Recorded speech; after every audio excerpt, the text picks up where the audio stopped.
चाल दूरी समय, ठीक है ना। चाल दूरी समय पर आपका एक चैप्टर है। तो देखिए यहाँ पर इससे संबंधित एक सूत्र है, चाल बराबर दूरी बटा समय। देखिए इससे संबंधित एक मैं बहुत व्यवहारिक प्रैक्टिकल एक उदाहरण लेता हूँ। आपने रेलगाड़ी में बैठे होंगे आप लोग, तो रेलगाड़ी में बैठे होंगे तो रेलगाड़ी में कभी कभी पुल भी आता होगा, आता है। पुल के नीचे होके कभी रेलगाड़ी पुल के नीचे होके निकलती है, कभी रेल पुल के ऊपर होके निकलती है, कभी पुल के बगल से होके निकलती है।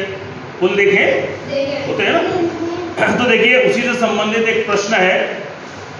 एक 12 मीटर लंबा पुल है। कितने मीटर?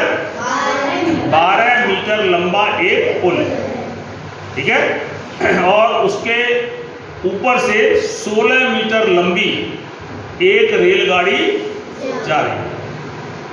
12 मीटर एक लंबा पुल है, उस पर 16 मीटर लंबी एक रेलगाड़ी जा रही है, ठीक है। वैसे तो रेलगाड़ी बड़ी होती है, पुल भी बड़ा होता है ना। लेकिन तुम छोटी छोटी क्लासों में हो तो उस उदाहरण को हम छोटा ले लेते हैं। हमें तो गणित के कॉन्सेप्ट को समझना है, बड़े छोटे से कोई मतलब नहीं। रेलगाड़ी की लंबाई 16 मीटर और पुल की लंबाई 12 मीटर। तो देखिए वैसे यह आपको बताया जाता है कि जब भी पुल और गाड़ी के सवाल हो तो पुल की लंबाई और रेलगाड़ी की लंबाई दोनों को जोड़ दो तो वो कुल लंबाई हो जाएगी। तो यहाँ पर कुल लंबाई कितनी हो गई? 12 और 16। और समय हमें ज्ञात करना है कि वह उस पुल को कितने समय में पार कर लेगी। और रेलगाड़ी की चाल जो है 4 मीटर प्रति सेकंड है। कितनी? 4 मीटर। 1 सेकंड में वो 4 मीटर पार कर लेती है। तो यहाँ पे चाल की जगह क्या आ जाएगा? 4 मीटर प्रति सेकंड। दूरी कितनी है? वो 16 और 18, 16 और 12, 16 और 12 कितने हुए? 28। और नीचे समय, समय को हम टी से कहते थे, टी फॉर टाइम। तो देखो 4 एकम 4, 4 सत्ते 28। इस टी को 1 से गुणा कर लो, टी इधर कितना आ गया? 7। यानी कि वह रेलगाड़ी पुल को 7 सेकंड में पार कर लेगी। भैया ये तो आपने सवाल सूत्र रख के किया है, कॉपी किताब वाला सवाल, सूत्र रटा। मैं क्यों मान लूं, कैसे मान लूं कि भैया लंबाई जुड़ेगी? मैं क्यों मान लूं?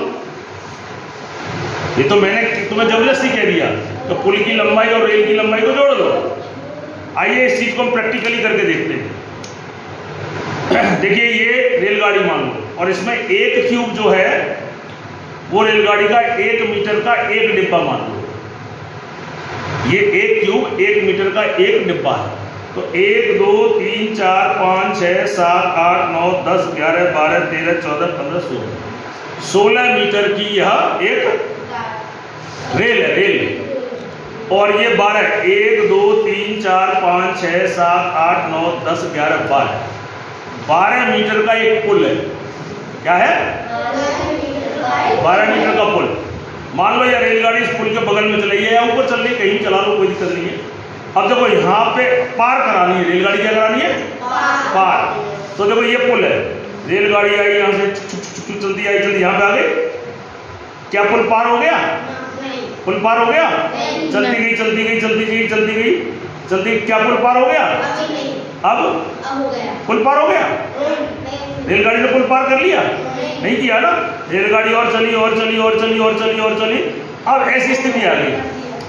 क्या पुल पार हो गया? हो गया ना। इसका मतलब ये दोनों जो लंबाइयां हैं वो क्या हो गई? जुड़ गई। इसका मतलब पुल की लंबाई और रेलगाड़ी की लंबाई, पुल की लंबाई और रेलगाड़ी की लंबाई जुड़ गई। अब आपको पता लगा क्यों जुड़ गई?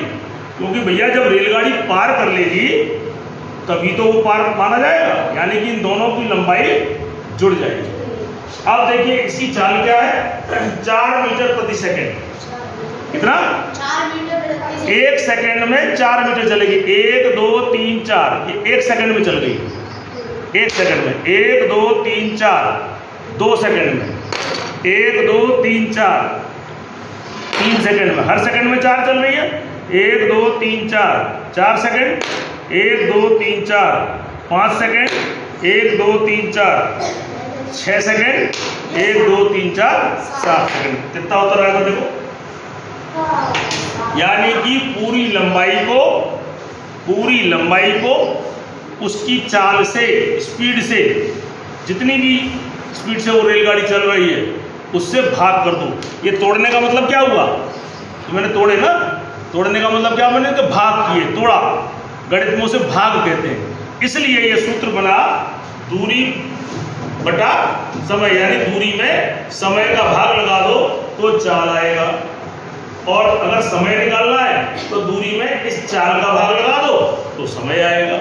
भाग का मतलब समझते हो, इस तरीके से। ठीक है।